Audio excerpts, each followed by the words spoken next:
Consider this punishment for giving me orders." On the deserted beach at midnight, I was left behind by Michael. The car that abandoned me sped away into the distance. I had asked Michael to take me to the hospital upon receiving news that my mother had suddenly collapsed. Yet here I was, suddenly left all alone. With the shock and sadness of Michael's betrayal, tears wouldn't stop flowing. It would probably take close to 3 hours to reach the hospital my mother was taken to from here. I started walking determinedly with my face a mess of tears and sweat. Why do I have to endure this kind of treatment? The days I had spent with Michael came back to me, but as I walked, I could feel myself gradually regaining composure. At the same time, the sadness of betrayal began to turn into anger. "I will never forgive you. I'll make you regret doing this to me for the rest of your life." Swearing revenge on Michael, I kept walking relentlessly towards the hospital. My name is Lauren, a 47-year-old office worker. Since I was young, I've had difficulty interacting with people, so after graduating from university, I started working for a computer-related company. My parents raised me strictly, and I was good at studying from elementary school because of that. On the other hand, being quiet meant I was often looked down upon, and at some point, I came to prefer being alone. Living while being considerate of others stressed me. That was enough to tire me out. I didn't have anything particular I wanted to do in high school or university, but I went on to further education just as my parents wanted. While everyone else was enjoying clubs and mixers during my university days, I had a lackluster 4 years. However, I did make a few close friends during my time at university. One of them was a classmate named Stephanie. Stephanie and I attended many of the same lectures, which naturally led us to talk more. At first, Stephanie was as modest and discreet as I was, but as we progressed through the grades, she began to change. Her clothing and makeup became gradually more vivid, and she started to hang out with the kind of people I wasn't comfortable with. Yet, Stephanie still treated me the same as when we first met, adapting her approach to suit me. The Stephanie I saw around campus was always with different men, seemingly a completely different person from the one I knew before. Nevertheless, I was thrilled that she remained friends with me. After graduation, we continued to interact, going out for meals and playing regularly. I had several friends from university besides Stephanie, but none of them had a good impression of her. I don't want to speak ill of Lauren's friend, but be careful around Stephanie. She's not what she seems. That was what they all seemed to agree on. My relationship with Stephanie changed around the time we both turned 43. Stephanie suddenly asked me if I wanted to join her at a mixer. Just the word mixer made me wary, and I indirectly declined the offer, but to my surprise, Stephanie was also still single and wanted to organize the mixer to find a marriage partner. I had no experience with men at this age, and I couldn't even contemplate starting a relationship with someone now. I'm not up for a mixer at this point in my life. I said this with a laugh, but Stephanie answered seriously. I want to start thinking seriously about finding a partner too. There won't be any frivolous people like before, so don't worry. Concerned that I had been watching her male relationships over the years, Stephanie emphasized that this was a chance for a serious meeting. Moved by her enthusiasm, I decided to accept Stephanie's invitation. But there's no guarantee this will lead to a meeting, right? And there's no telling if there will be someone I click with. I was worried about embarrassing Stephanie, the organizer, but she was happy that I decided to participate. A few days later, the promised day arrived. I arrived at the meeting point 30 minutes earlier than the designated time, having dressed up in an unfamiliar fashion for this day. Feeling bewildered by the crowd around me, I waited for the time to come when a man approached me. "Excuse me, are you attending Stephanie's dinner party by any chance?" The man who spoke to me was petite and youthful looking, easily mistaken for someone in his 20s at first glance. He turned out to be a friend of Stephanie's and said he was attending through that connection. His name was Michael, and he was just 2 years younger than me. His hair was dyed bright, and he looked a bit flashy, but his way of speaking hinted at sincerity. I felt an odd sense of kinship with Michael as he laughed about being nervous and arriving early. Eventually, everyone arrived, and the dinner began. I spoke with the other man, but my eyes kept following Michael. "Lauren, you like Michael, don't you?" Stephanie said this to me, as we both stood up to go to the bathroom at the same time. After that, Stephanie helped us exchange contact information. I wondered if I was just being carried away and if I would be a bother to him, but Michael agreed happily. "Let's go out to eat again." Stephanie seemed disappointed that she didn't find a compatible man at the mixer. I apologized many times just for myself, but she dismissed it with a smile, saying, "Why are you apologizing?" Later on, Michael and I went out to eat several times and started dating. Having zero experience with men at this age feels like a burden. I said this many times, but Michael would hug me gently in response. 3 years passed, and when I turned 46, Michael proposed, and we decided to get married. I still couldn't quite grasp the reality that I had gotten married and led a somewhat floaty existence. Michael worked in sales at the major cosmetics company, but we gave up on the idea of having children, considering our ages. I decided to continue working and support Michael's life. However, about half a year into our marriage, Michael's behavior began to change. The once kind Michael started to hurl insults at me. "You're so damn noisy. Why do I have to be considerate of you all the time?" Michael kicked the trash can and chair around the room in anger, but after a while, he calmed down and began apologizing while crying. He would mention, among other things, how busy he was at work and how stressed he was due to pressure. I listened to Michael's troubles and stayed by his side until he calmed down. I felt bad consulting Stephanie, who had helped us get together, so I kept the escalating problems with Michael to myself. Taking advantage of my silent kindness, Michael's behavior got progressively worse. He rarely came straight home after work, often returning late at night. When I worriedly asked for a reason, he would only lash out, saying, "You're so damn annoying." I wondered if all men were like this. Lacking in relationship experience, I questioned Michael's behavior but felt helpless about what to do. Amidst this, a friend from my university days came to visit my home. "That's definitely not okay!" As I spoke of my married life with laughter, my friend responded with a serious face. "But he's usually kind, you know.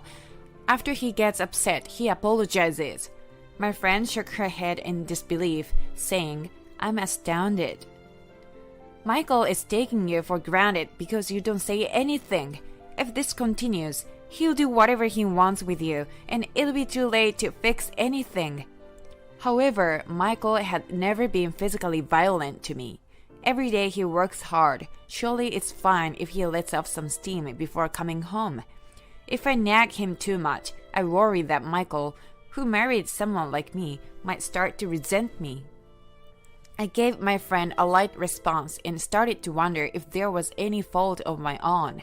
A few days later, I decided to bite the bullet and discuss my married life with Stephanie. I told her about Michael's late returns and his tantrums and verbal abuse when he's in a bad mood. "That's really normal for men. He's probably just saying that because he's jealous of you." Stephanie's response was exactly what I had hoped for. Everyone has some troubles in their married life. Michael chose me of all people, and I wanted him to live as comfortably as possible. It was just a matter of me being a little more patient. Grateful to Stephanie for listening to such worries, I resolved once again to strive to be a good wife. Life with Michael remained the same, but following Stephanie's advice, I played the role of a good wife with even greater patience than before. It happened late one Saturday night. Both Michael and I had the day off that day, and Michael had been out gambling since morning, returning home the past evening. As usual, he seemed to have lost quite a bit, and I could tell he was in a bad mood the moment he opened the door. Trying not to provoke him, I focused all my nerves on not doing anything that might irritate him as I interacted with Michael. Despite my efforts, Michael still shouted at me for things like dinner being late or the bath being too lukewarm, and he went to sleep late at night after venting his anger. Once the raucous Michael quieted down, I could finally relax as well. Being careful not to make any noise that might wake Michael, I started to watch the drama I had been looking forward to, streaming it online. However, I must have been exhausted. Before I knew it, I had fallen asleep on the sofa. The next thing I knew, I was jolted awake by my smartphone, set to silent mode, buzzing violently on the desk. Oh no! If Michael had woken up before me, I would be scolded again. In a panic, I grabbed the smartphone from the desk to check the screen. It was just past 1 in the morning. It wasn't the alarm that was vibrating my phone, but a call. My head was still groggy from sleep, but the name displayed on the screen instantly woke me up. Dad? The word father displayed on the screen sent a flutter through my chest. A call at this hour of the night surely meant something was wrong. I answered the phone, convinced it was terrible news. Is that you, Lauren? Your mother collapsed when she got up to go to the bathroom earlier, and I called an ambulance. We are at the hospital now, getting her checked out. My father's voice over the phone was clearly agitated, losing its usual calmness. Anyway, I need you to come to the hospital as soon as possible. Panicking, I asked for the location of the hospital and hung up the phone. I hurried to get ready, and when I reached the front door, I realized I cannot drive a car. With the time being what it was, there was no public transportation available. Considering it was an emergency situation with his mother-in-law, surely Michael would be willing to drive me if I woke him up. I rushed into the bedroom where Michael was sleeping and shook his body. Michael! Michael! At my call, Michael grumbled unhappily. So noisy. I told the grumpily writhing Michael, who kept his eyes closed, that my mother had collapsed. Hurry up and get the car out! Losing patience with Michael, who kept squirming in bed no matter how much time passed, I raised my voice. Then, with a light click of his tongue, Michael finally threw off the comforter and got up.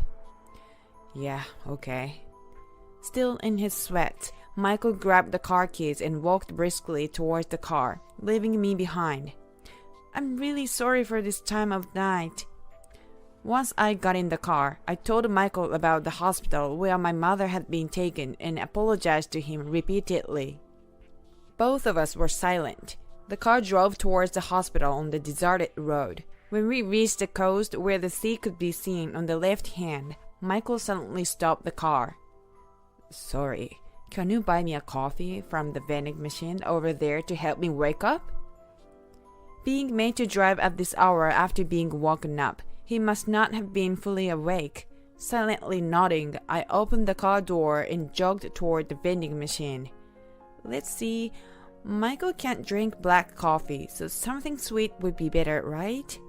After pressing the button for the sweetest looking coffee, just in case, I also pressed the buttons for a less sweet and a cafe au lait.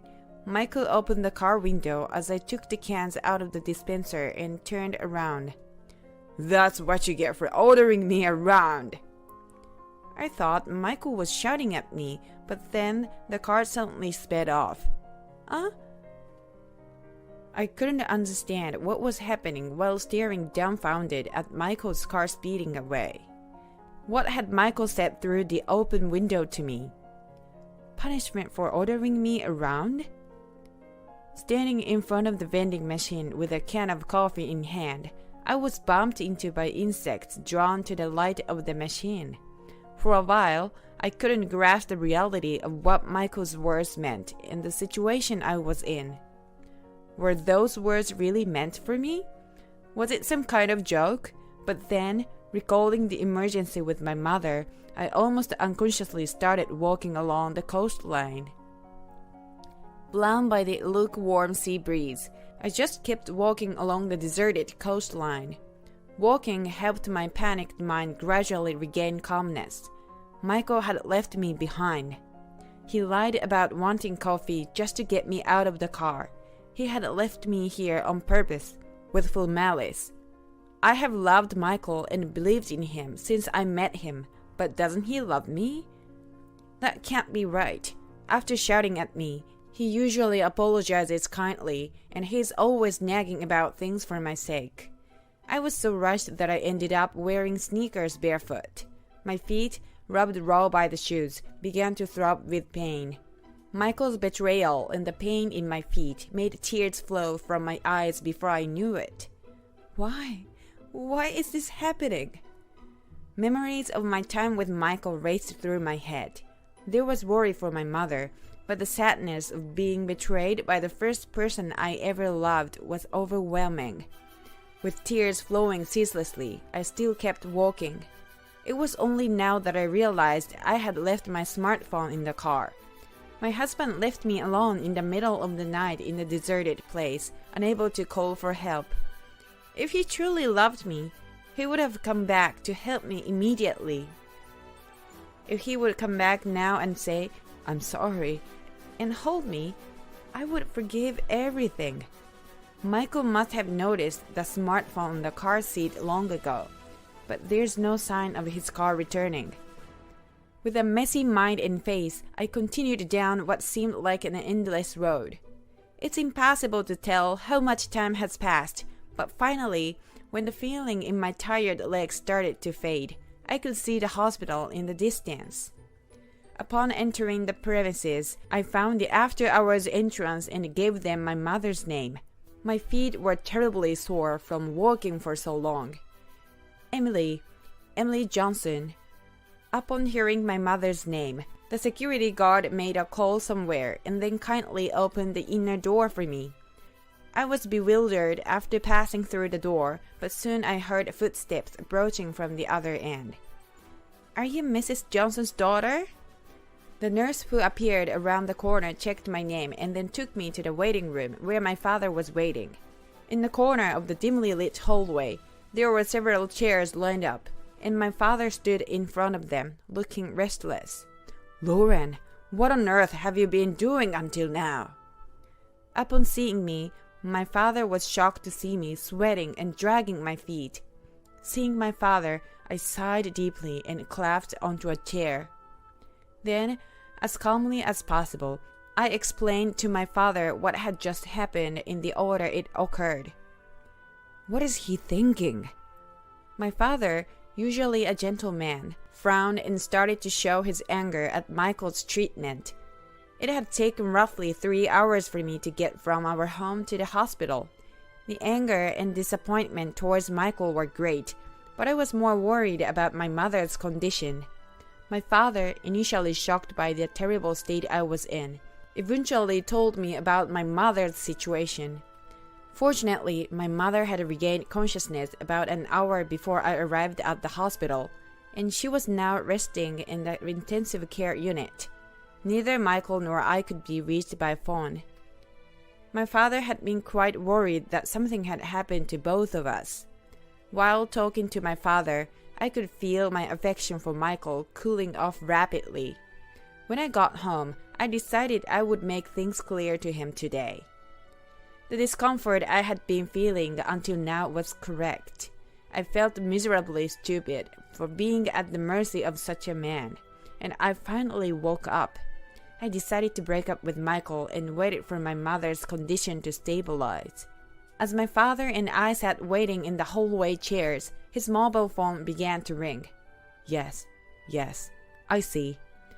My father had a surprised look on his face as he answered the call, but then he nodded and listened for a while. "If that's the case, both my daughter and I are here." After hanging up the phone, my father turned to me and began to speak. "It seems Michael has been brought here." I let out an involuntary noise and stared into my father's eyes. The call was from the hospital, informing that soon after I arrived, Michael had been urgently transported here. It appeared that after leaving me behind, Michael had brought liquor and returned home. He had gotten drunk, caused a stir, fallen down the stairs, and was found by the paramedics in a bloodied state. Before I could even begin to worry about Michael, I was just astounded.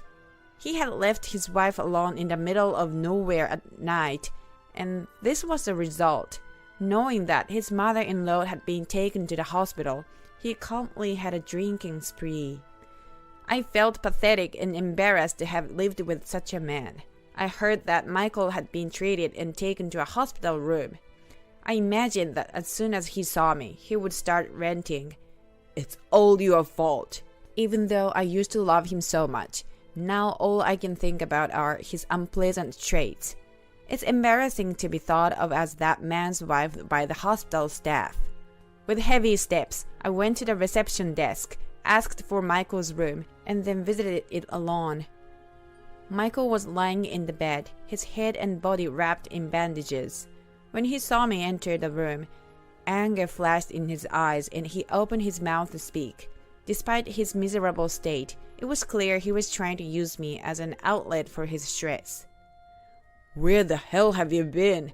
I'm in this state because of you. It all started with you." "Let's break up." Before Michael could finish his complaints, I cut him off with those words. "What?" Lifting his upper body in the bed, Michael was stunned. "I've finally woken up. Did you think everything will always go your way? When you're in a bad mood, you throw tantrums like a child, crying and wailing." Looking down at Michael, who couldn't move, I unleashed years of pent-up frustration upon him. "You've been cheating too, haven't you? I'm ashamed to have married such a pitiful man. Truly ashamed." As I raised my voice, a clear look of fear appeared in Michael's eyes. "Michael!" Suddenly, a woman burst into the hospital room. When I turned around, it was Stephanie standing there. Stephanie! In that moment, I understood everything. Stephanie and Michael had been having an affair. Thinking back, when I discussed various things with Stephanie, she said, "Men are like that," trying to force me to agree. I couldn't help but laugh. Stephanie's eyes widened in shock, and she frantically started to repeat, No, it's not like that." "Stephanie, don't you realize you've been fooled by such a pathetic man? You really are pitiful." I glared at them both and started walking toward the entrance of the room. "Goodbye, but don't think this is the end of it." I stopped and turned back with a smile, adding those words. The next day, my mother was recovering well, but she was advised to stay in the hospital for observation for a while longer. After seeing my mother and feeling relieved, I immediately returned home to start packing my belongings. Michael, unable to move yet, was forced to stay hospitalized for the time being. Betrayed by both my husband and my friend, my mind was filled with thoughts of how to make them pay. On a whim, I opened the door to the study that Michael had always forbidden me to enter. He probably never expected that I, who always followed his orders, would break his rule. On the desk in the study, there were boldly placed pictures of Stephanie and Michael embracing each other. Really pitiful from start to finish.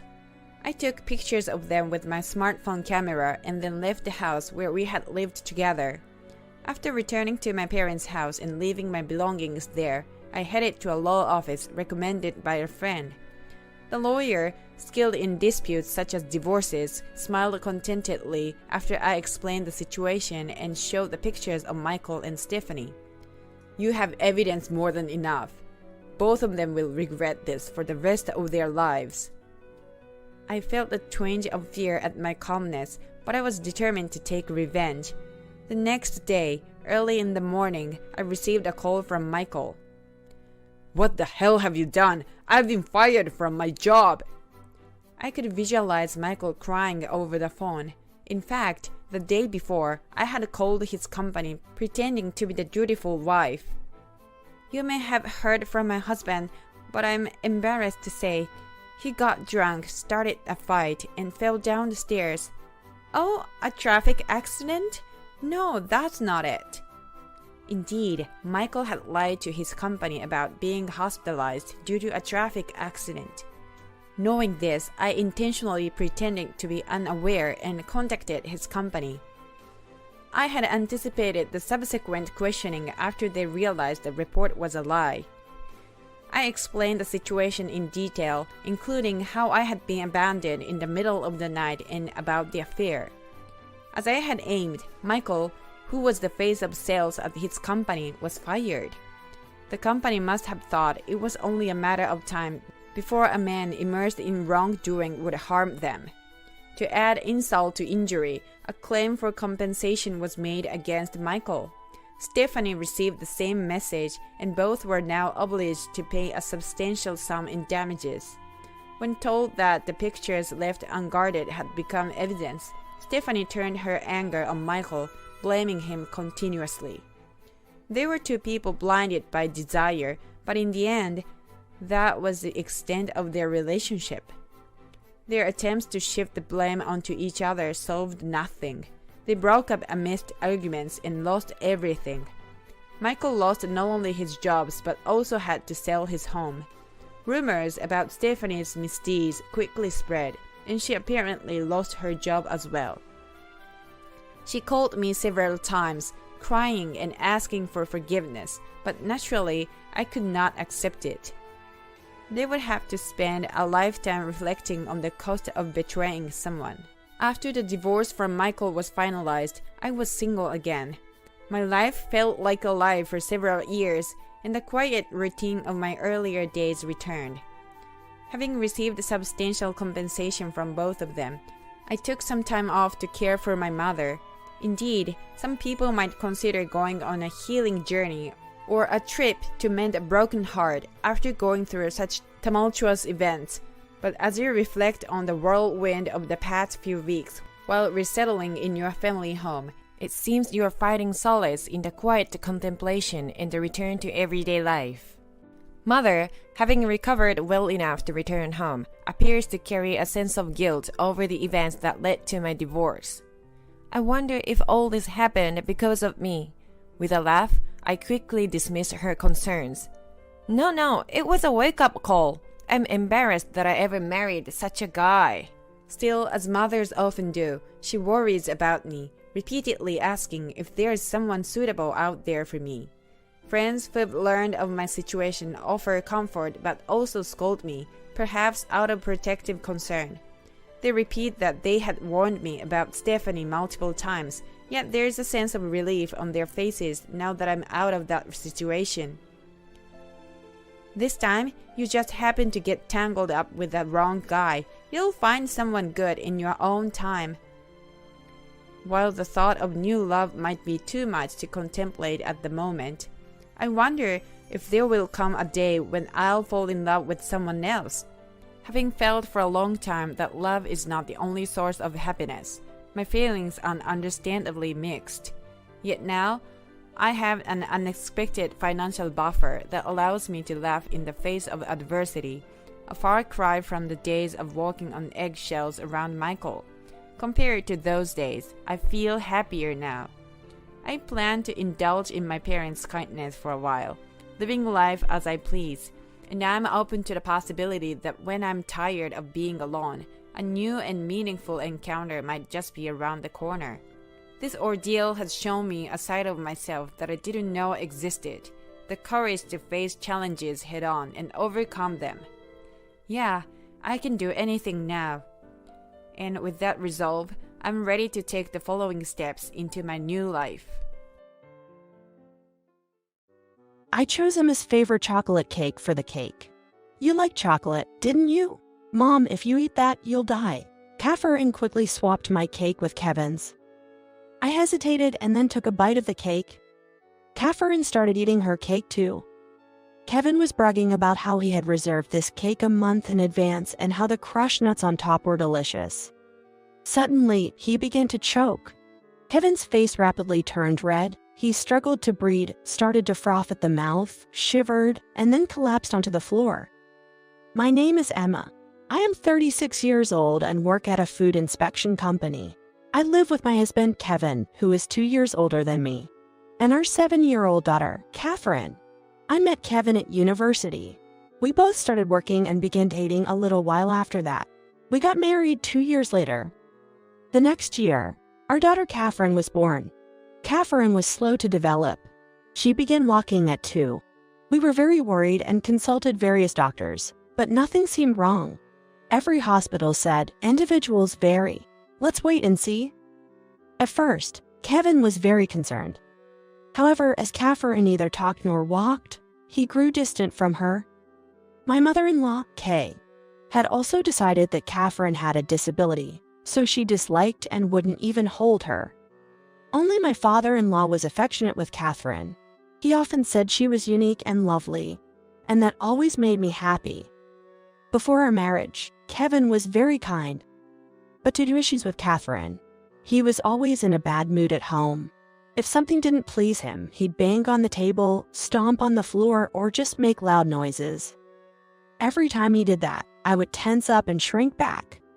Kevin's behavior at home stressed me out to the point where I had menstrual irregularities, leading to menopause, and I became unable to have more children. At that moment, I covered myself with the futon and cried uncontrollably. After that, Kevin became more aggressive towards me, constantly complaining about how I cleaned, seasoned our food, and even how I folded the laundry. Every time he complained, he'd bang the table hard or set the teacup down roughly. The loud noises made me flinch, and all I could do was apologize. However, Catherine would just watch Kevin's behavior with a puzzled look and never seemed scared or cried. Kevin would look at her as if she was something eerie. Catherine didn't speak, but she learned letters quickly and was always reading books. She had an incredible focus and could read for hours on end.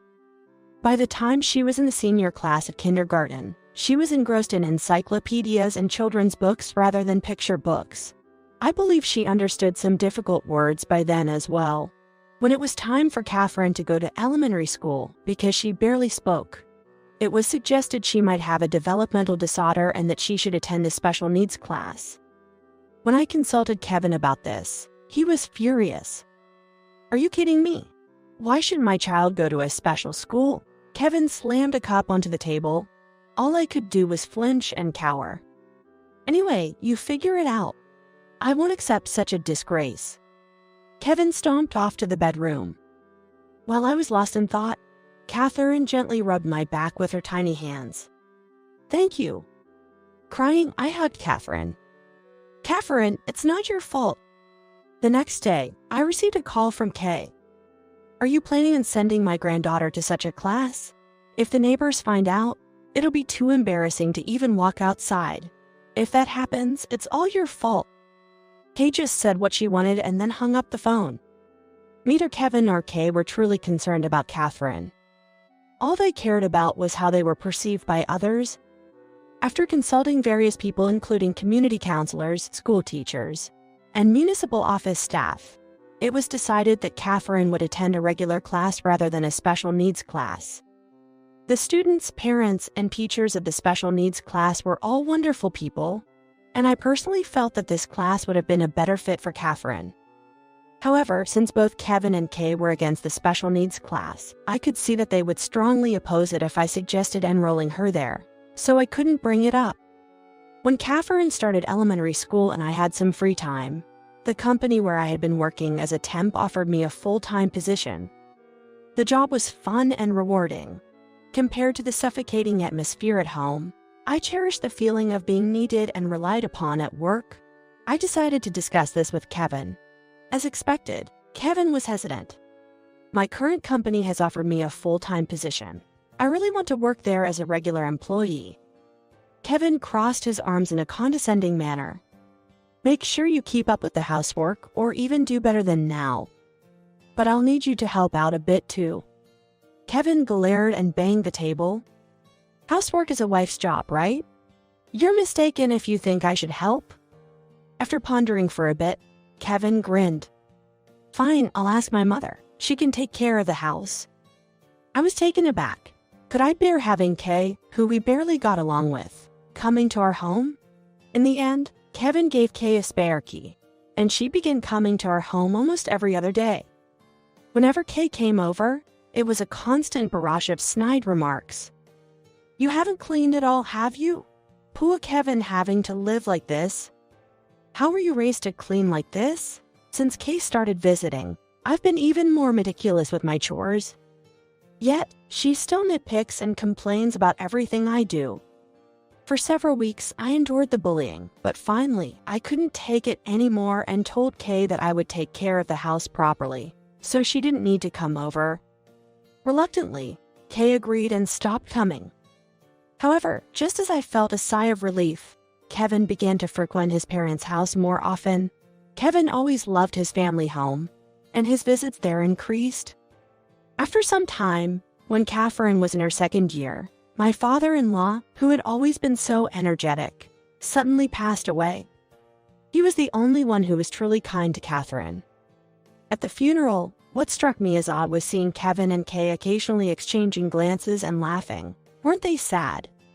Certainly, I had no impression that Kay was close with my father-in-law, but to see a mourner laugh during the funeral seemed out of place. With his passing, Catherine lost the only person who was truly on her side. I was filled with anxiety. Despite juggling household chores, childcare, and work, I fell sick from exhaustion. I called Kevin, who was always at his parents' home, to ask if he could prepare the meals, but he flatly refused.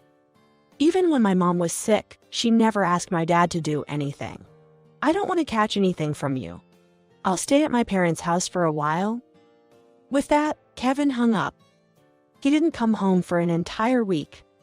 As my health improved and work got busier, I was offered a promotion to section chief. I was delighted, but the responsibilities felt heavy considering the state of my home life. I consulted with Kevin, but as expected, he insisted I should properly manage the housework. Moreover, he glanced at me with a mocking look. Can you even handle a section chief position? Title-wise, that's the same as me, right? Kevin left the table abruptly and headed to the bedroom. The next day, Kay came to our house. Kevin mentioned it. He said the house is a mess because you're not putting in enough effort into housework. Kay hurriedly entered our house and began checking everything. How the windows were wiped, how the laundry was folded, the water stains in the bathroom. She made me redo all of these. Whenever Kay visited and started complaining to me, Catherine began speaking to Kay. Catherine approached Kay with a serious face. Grandma, what do you think are the 4 main elements of happiness? What are happy hormones?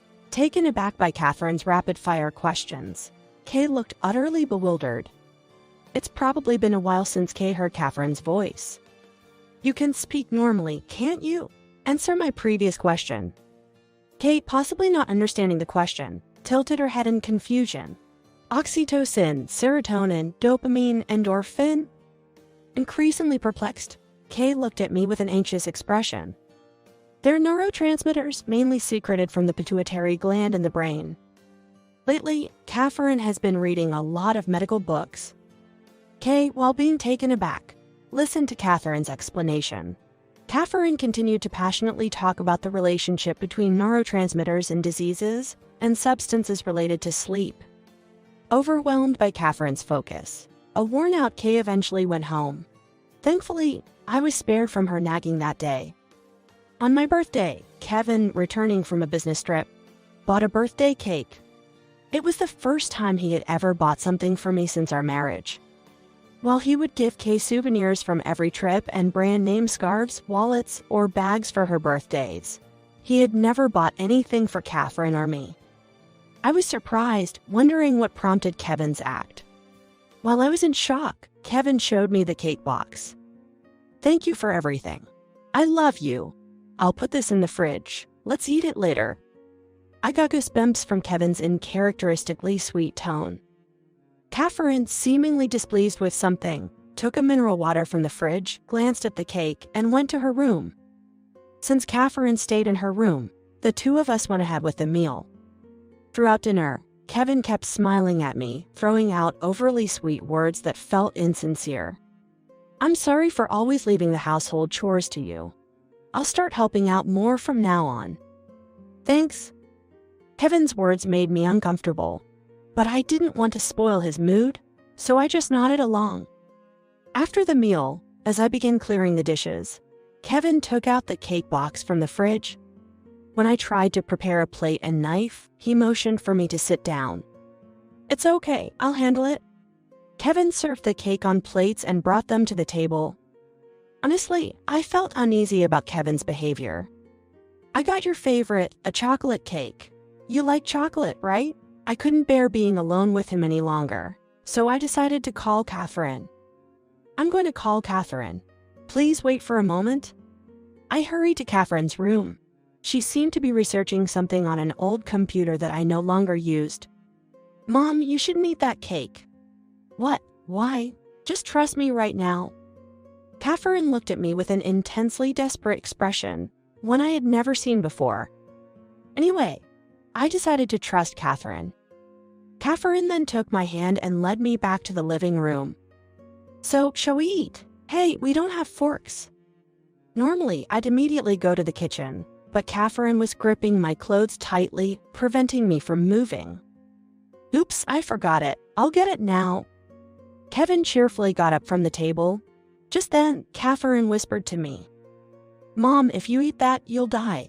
Quickly, Catherine swapped my cake with Kevin's. Kevin, holding a fork, returned and started eating the cake in front of him. "It's delicious, Gemma. A famous pastry chef made this cake."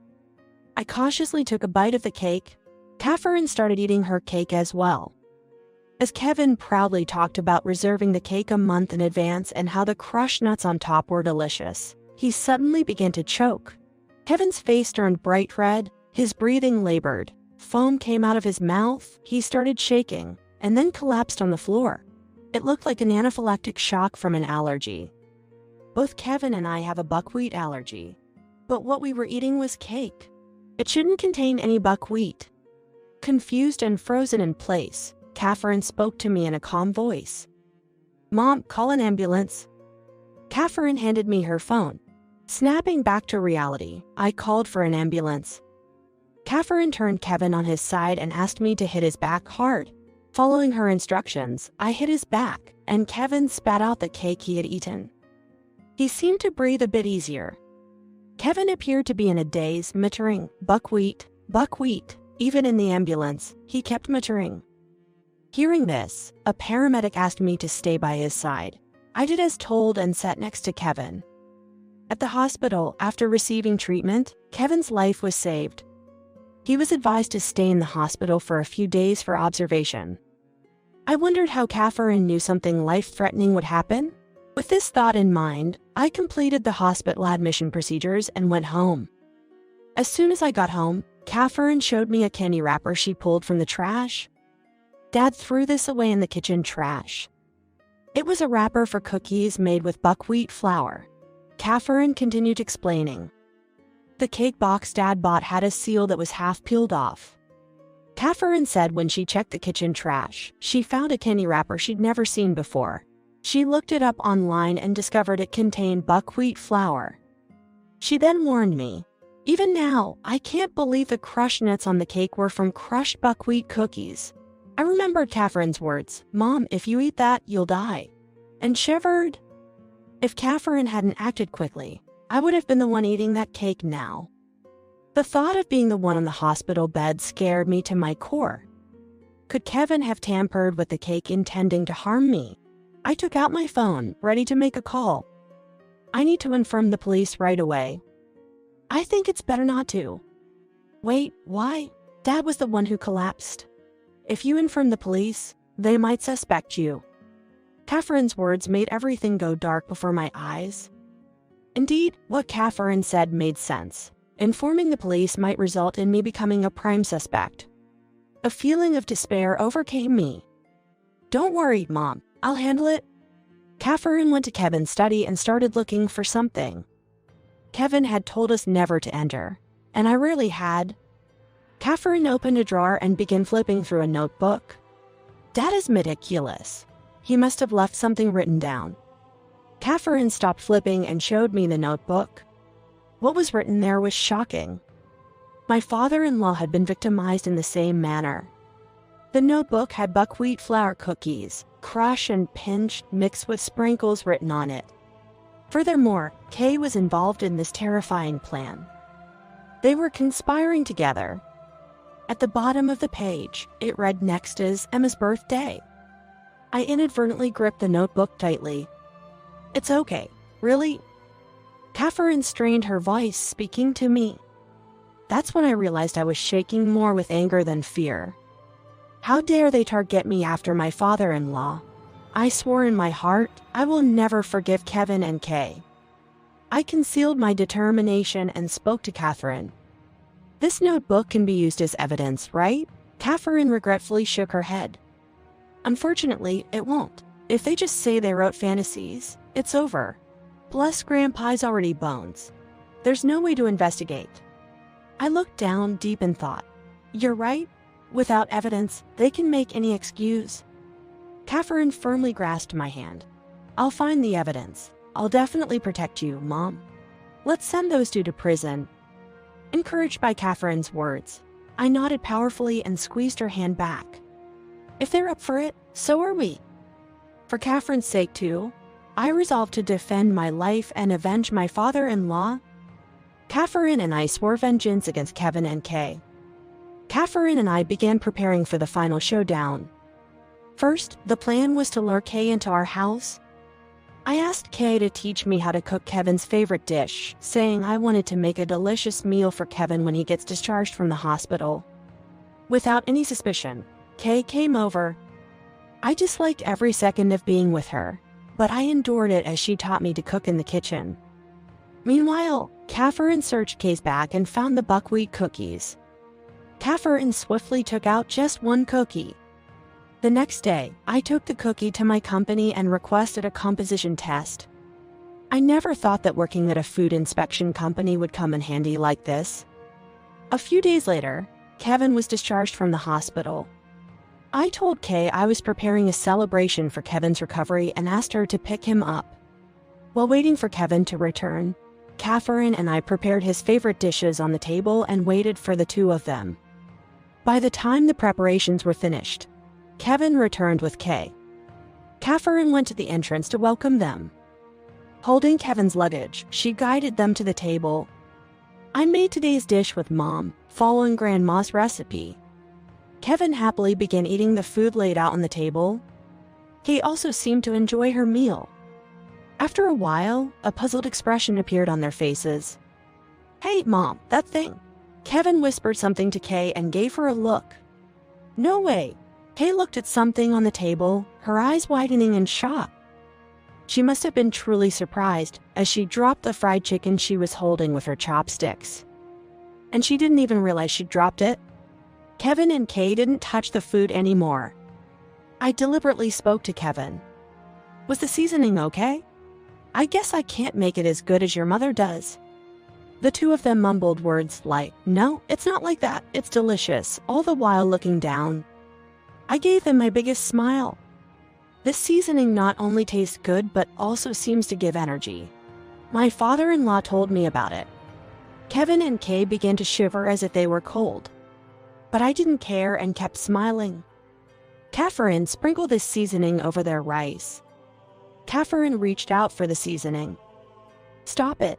Don't put something so suspicious into it." Kevin, with a terrifying expression, swatted away Catherine's hand. "Why are you so scared? I just want you and your mom to live longer." I flashed my brightest smile. "Enough, just stop it," Kay shouted with her ears covered. "Why? You wanted me to stay healthy too, didn't you? You sprinkled it on my cake. In the end, you ate it yourself and got hospitalized, though." I presented the two, who looked taken aback, with some documents. I had our company's inspector check this substance. The ingredient on the cake matched the one from those buckwheat cookies. Kevin and Kay exchanged glances when faced with the evidence. What are you talking about? I have no idea about that. The substance from the buckwheat cookies your mom had and the one you threw in our trash, they're from the same product. Do you think it's okay to just go through other people's belongings? And that cookie was a souvenir from a friend's trip. I calmly placed a copy of Kevin's notebook on the table. Then, can you explain why it says here, ordered the cookies online? The notebook had details like the manufacturer's name, product name, shipping date, and price. Kevin and Kay were turning their faces red and then blue. There's also a note here that says if given in a very small amount, it won't be detected if induced to vomit. I stared sternly at Kay. This is related to the cause of my father-in-law's death, isn't it? Kevin, his shoulders slumped, began to speak. My father was an obstacle. Maybe he didn't like how close my mother and I were. He would always interfere in everything, and it was annoying. Exactly. He constantly lectured Kevin and me, saying you two are weird and this isn't a normal parent-child relationship. I couldn't stand it. I mixed the buckwheat cookies into the seasoning and made him eat it. The father-in-law was merely concerned about the unusual relationship between a mother-obsessed son and an over-attached mother. Perhaps Kevin and Kay resented him for it. Their reasons are too self-centered. I felt immensely sorry for my father-in-law, who had lost his life trying to create a healthier family environment. Since it worked with my father-in-law, you tried to use the same method on me, right? That's right. You have the same buckwheat allergy as me and my father. You were also in the way. I was more than angry. I was dumbfounded. What you've done is a crime. I'll report to the police now and submit the evidence. Suddenly, Kevin stood up, snatched the copy from the table, crumpled it, and forcibly swallowed it. Kay, Catherine, and I stared at him in surprise. There, now the evidence is gone. The police will think this is just some delusion for my wife, Emma. Kevin looked down at me and Catherine with a triumphant face. Dad, that was just a copy. The original is in a different location. Catherine said it calmly. Then, she placed a voice recorder on the table. You can't escape now with this evidence. Catherine had rigged an IC recorder under the table and had been recording from the beginning. It's over now. Kevin collapsed weakly into his chair. It was almost over. Just a little more and the nuisance would have been gone. Kay, unable to contain her anger, slapped the table with both hands. You two really thought this plan would work, huh? Catherine said with a look of disbelief. No matter what the plan was, I'd always protect Mom. I took out my smartphone. I'm calling the police. Please admit your guilt and make amends. It's the least you can do for my father-in-law. As I tried to operate my smartphone, Kevin and Kay began to prostrate themselves on the ground. Please, we're sorry. Spare us from the police. We truly are. Yes, we're so sorry. Please forgive us. Kevin and Kay were rubbing their heads on the floor. Catherine suddenly began to explain the method of the crime. Dad is an over-attached mama's boy, right? So a perfect crime is impossible. First of all, you leave too much evidence. If it were me, I would. I hurriedly covered Catherine's mouth. Catherine, please use your knowledge correctly. I looked into Catherine's eyes. She looked back at me properly. Okay, I understand. I won't get involved with such people anymore. Also, I have something to report to Mom later. I hugged Catherine tightly. Okay, I understand. From now on, let's live peacefully together. When the police were taking Kevin and Kay away, the two were crying and screaming, and the police had a hard time. Copies of the notebook, voice recorder recordings, and the purchase history of buckwheat cookies found on Kevin's computer served as evidence, resulting in a guilty verdict, including the matter with the father-in-law. After the arrest, by the time Kevin was indicted, my divorce from him was successfully finalized.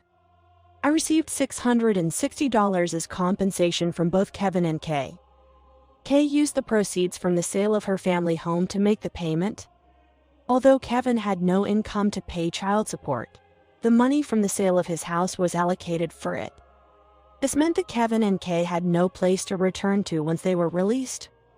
With a portion of the compensation, I built a grave for my father-in-law. I wanted to properly mourn for him. After the verdict for Kevin and Kay was announced, Catherine and I reported the incident in front of my father-in-law's grave. I'm sure my father-in-law would be pleased in heaven. After the incident, Catherine showed me a piece of paper. This is the report I mentioned earlier. It was the result of an IQ test. I was surprised and had to take a second look. It says 135 here. My intelligence quotient is 135. I was astonished. I believe a score above 130 is referred to as gifted. I'm sorry I took the test without telling you, Mom. I also used your credit card without permission. I was once again surprised that Catherine could do such a thing. Afterwards, Catherine transferred to a school that accepts gifted children.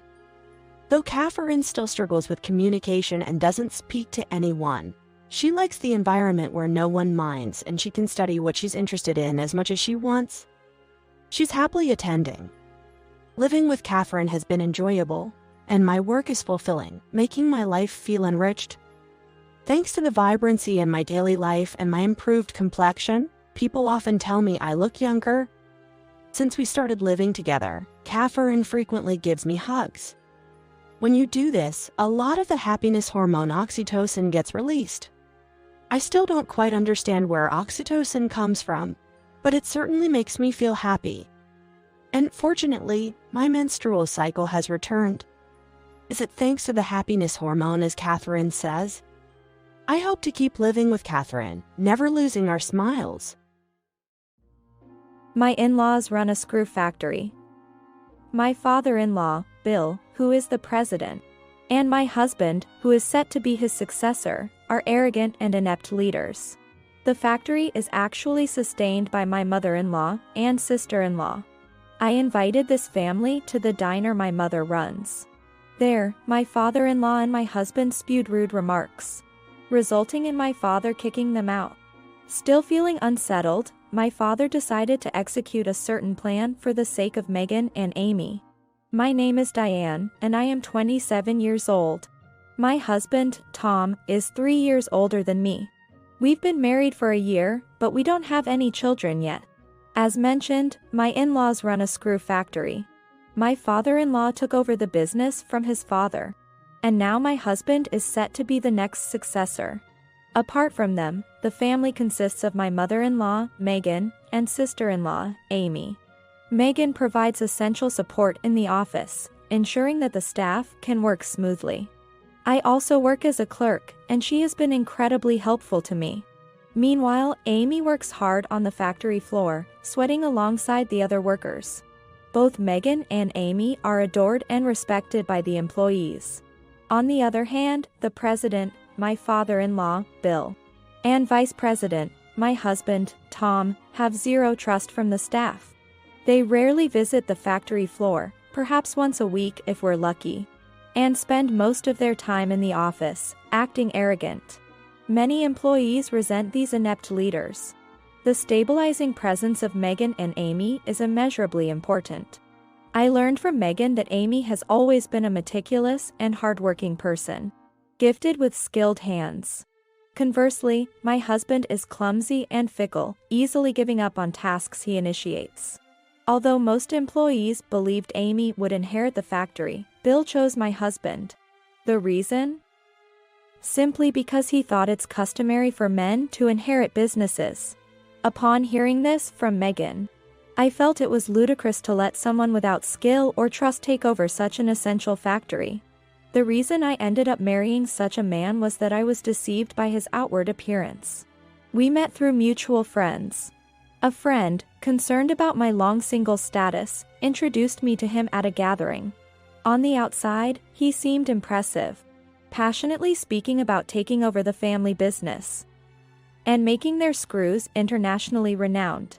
I was attracted to my husband because he looked so cool. It seemed my husband also took a liking to me, as he asked me out on several dates and eventually formally proposed that we become a couple. Half a year later, he proposed marriage, to which I responded with an affirmative "okay." When I went to greet his family, Bill spoke passionately about screws. And I could feel the pride he had in his work. They treated us to a meal, and as I was helping Megan with the cleanup, she discreetly asked, "Are you really sure about marrying Tom?" with a somewhat meaningful tone. As I struggled to respond, she hurriedly said, "Never mind. I just wanted to ask." I later regretted not properly addressing her question and listening to her concerns after getting married. What did he mean by internationally renowned screws? He should first learn to be a respectable person in society. On a free Sunday, I got permission from my husband to visit my family home. My family home primarily operates a diner, managed mainly by my mother. My father also helps out during busy hours. On Sundays, the diner only serves lunch, so I timed my visit after their lunch service had ended. My sneaky plan was to get treated to a meal there. No matter when I eat it, my mother's cooking is always delicious. And I often find myself going for seconds, which I usually don't do. After finishing the meal, my mother asked, "How have you been lately?" "Busy." I decided to answer her honestly. "Well, my job isn't that busy, but Megan and Amy seem to be having a tough time. I've been thinking it'd be nice if I could cheer them up somehow."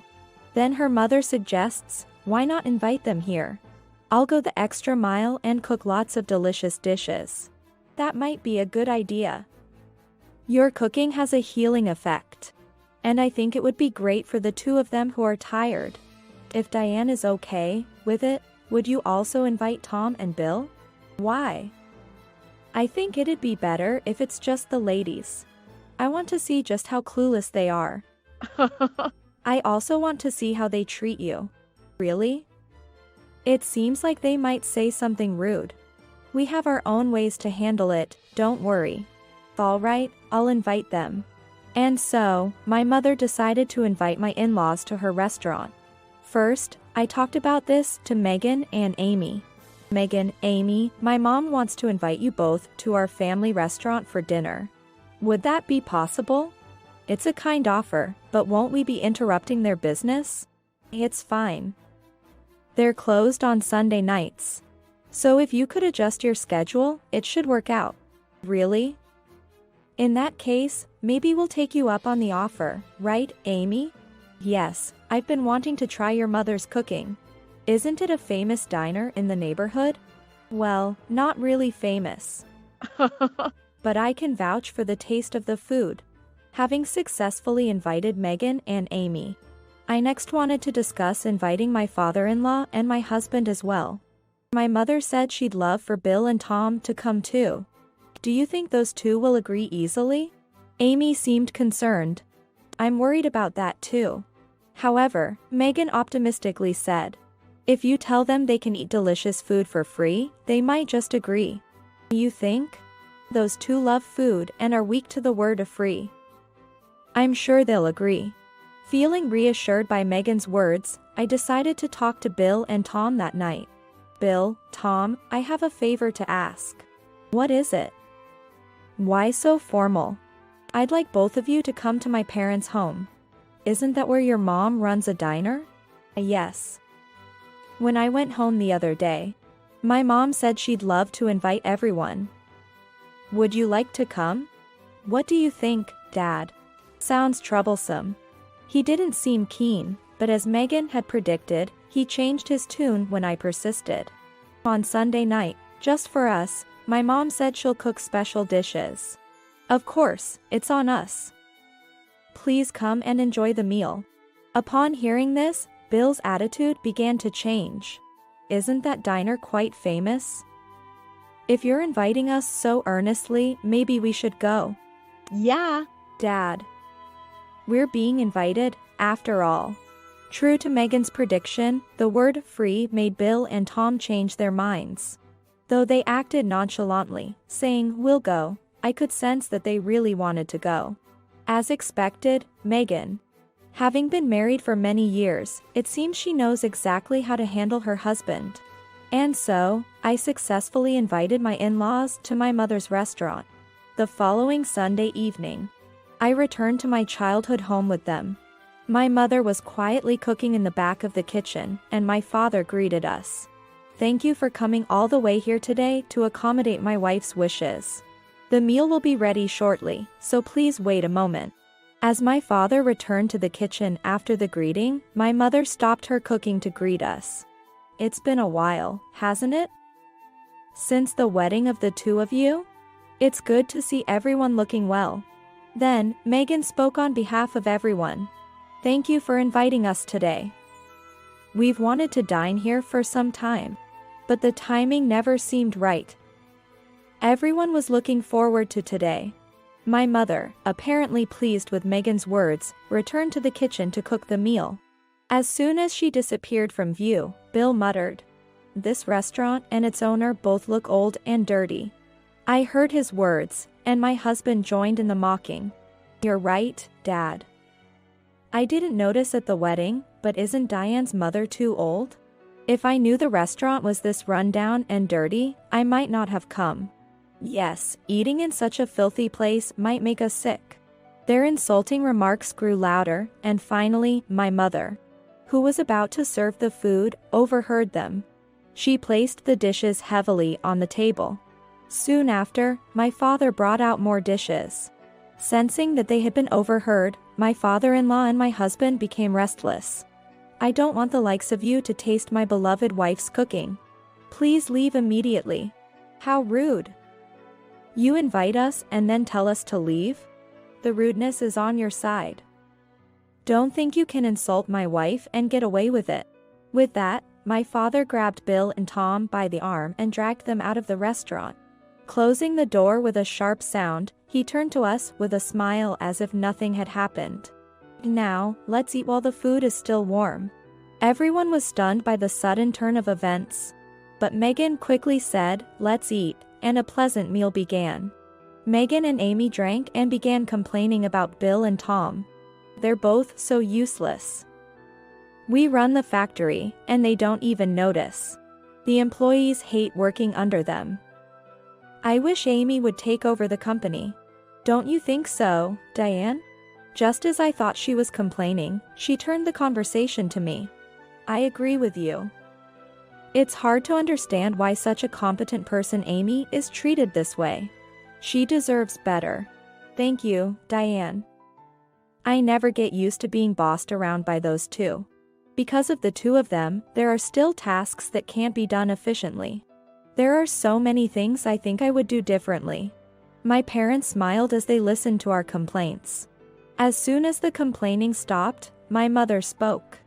"It was obvious from their behavior earlier that those two are useless. Isn't it time for all of you to take a stand? We'll help you." With a wicked smile, my mother said this. My father nodded in agreement. I had a feeling something was about to change. After the dinner party, things seemed the same for a while. Bill and Tom lounged around the office, doing nothing, while Megan worked hard. My parents said it was time to take a stand, but nothing seemed to change. A week passed, and then I received a message from my father. "Everything is ready. You can safely break up with Tom." What do you mean by breaking up? "Diane, you and Megan will each get divorced. Amy should just sever the ties between parent and child. But if I leave, what will happen to this factory? That's why preparations for the factory have been made. You don't need to worry about anything." His tone was utterly serious. "If he says so, I believe it will be okay." I finished my call with my father and told Megan and Amy. Thus, we decided to take action. That night, I resolved to tell Bill and Tom. Me and Megan want a divorce. Tom, perhaps thinking I wasn't serious, laughed and said, "Huh? What are you talking about? If you're talking about severing ties, you mean to divorce, right?" I handed the divorce papers to my husband. Then, I gave the divorce papers from Megan. Megan and Amy had already left the house. I wondered where they had gone, and they were preparing this? Fine. We'll divorce. Don't come crying back to me later. I wanted to retort his words, but I decided to keep quiet. After they signed the divorce papers, I decided to leave the house as well. A few days later, Bill and Tom showed up at my parents' house. What's going on? Our factory got absorbed in a merger. You must know something. Bill was furious. Tom added, give back our factory. All the employees have disappeared. What will you do? They yelled loudly. Then, my father made his appearance. Do you two know nothing about my workplace? What do we need to know? You're just the owner of this rundown diner, right? With a laugh, my father said, this is who I am, and presented a business card. The president of the major metal processing company. Yes. Our company had a weak point, and it was screws. I heard that the business owner and his successor were incompetent. But thanks to the craftsman and Amy, the product quality was excellent. So, we decided to bring it under our company's umbrella. Bill and Tom were stunned. At that point, my father added further to the situation. Now that we've absorbed it, we want to overhaul the management. In simple terms, we'd like the current president and his successor to resign. And we'll bring in a new president. Bill seemed to come back to his senses. It's my factory. You can't just make me resign. Sadly, we don't have the luxury to employ ineffective personnel. We employ skilled and competent people. It's just common sense. Who can do better than us? That's right. Bill and Tom still didn't seem to realize their incompetence. They also hadn't noticed that Megan and Amy were quite skilled. So, my father announced the new president. The new president will be Amy. Wah. Their voices overlapped perfectly. Why Amy? A woman can't possibly handle being a president.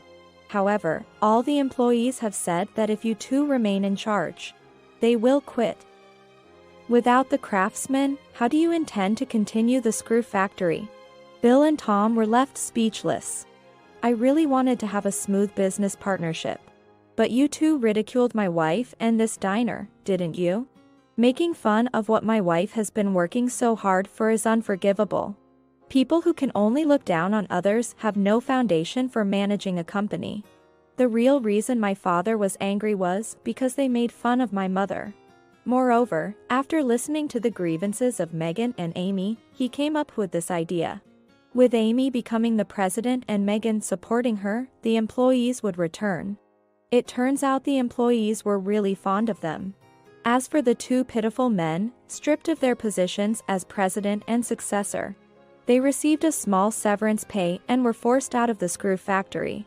The two tried to use that severance to start a new business, and chose gambling as the means to multiply it. Even though they'd never engaged in gambling before, they invested all their severance money. Needless to say, they lost it all. Their severance vanished into thin air. Now, both of them are working as temporary staff, but the two, with their remaining high pride, are isolated and don't fit in at their workplaces. On the other hand, with Amy becoming the president, all the employees returned. From now on, they won't just be making existing screws. They are also focusing on developing new screws that can be used in my father's company. Megan is very enthusiastic about it. As for me, I started working at my father's company. I thought it would be good to work there to understand the situation at Amy and Megan's screw factory. Well, on the personal side, I still get along with Megan and Amy, and we regularly have girls' gatherings at my mother's diner.